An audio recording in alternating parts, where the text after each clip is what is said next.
The results of this year's premature birth report card are not good. For the second consecutive year, the nation received a D on the report card. And that's because over 500,000 babies are born preterm.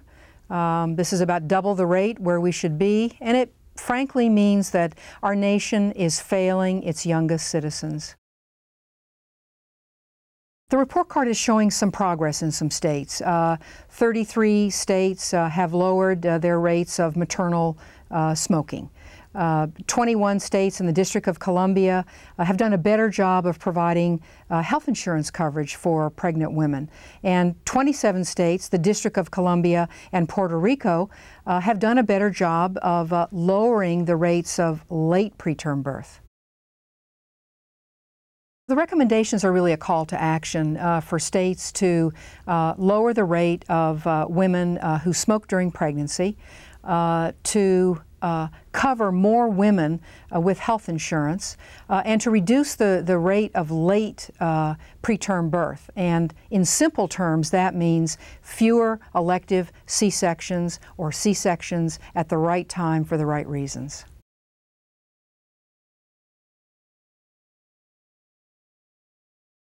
Premature birth is a serious problem and a lifelong challenge to the health and even survival of babies. It's the leading cause of death in newborns.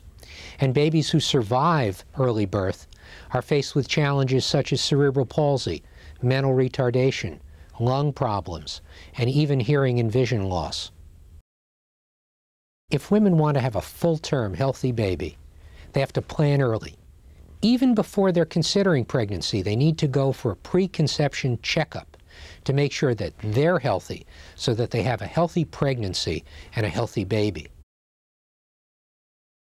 Moms need to realize that if they've had a premature baby, that's a very important risk factor for having another.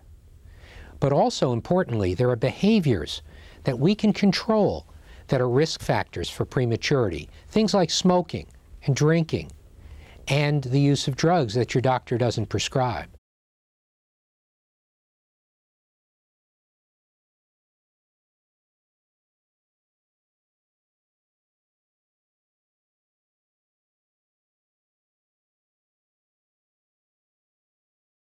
I really don't think that people understand the difficulties that families who have preemies have to go through. I know firsthand because any person I share our story with who might not have known what we went through is absolutely amazed that we have gone through what we've gone through. And a lot of times they actually want to help and give back. It's safe to say that a preemie who is born at least at 23 weeks, like Josh was, costs $1 million. And it's amazing what it takes. And if we can fight for preemies and stop prematurity from happening and save that money and give the health care to the women who are pregnant who really need the health care, hopefully we can stop prematurity from happening.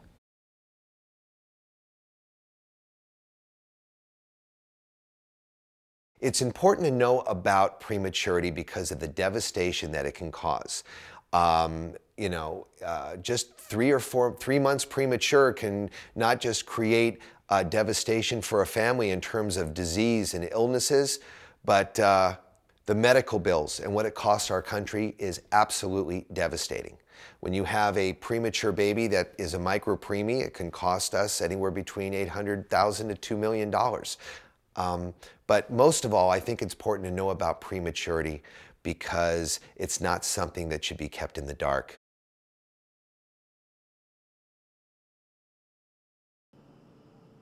She likes that. I like my fingers in my mouth. We have.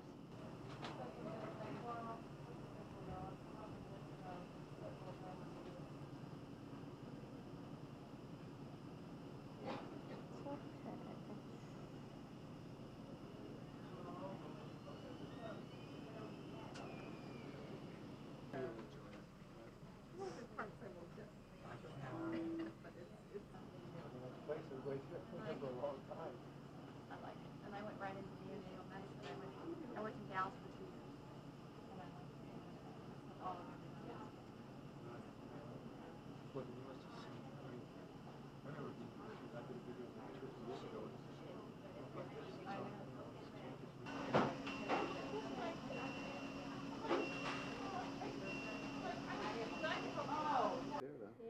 hope it comes out that way.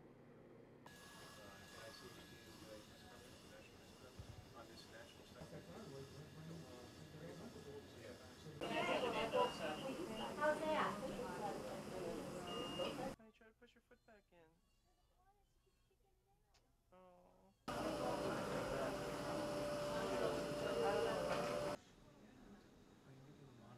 Yes, definitely.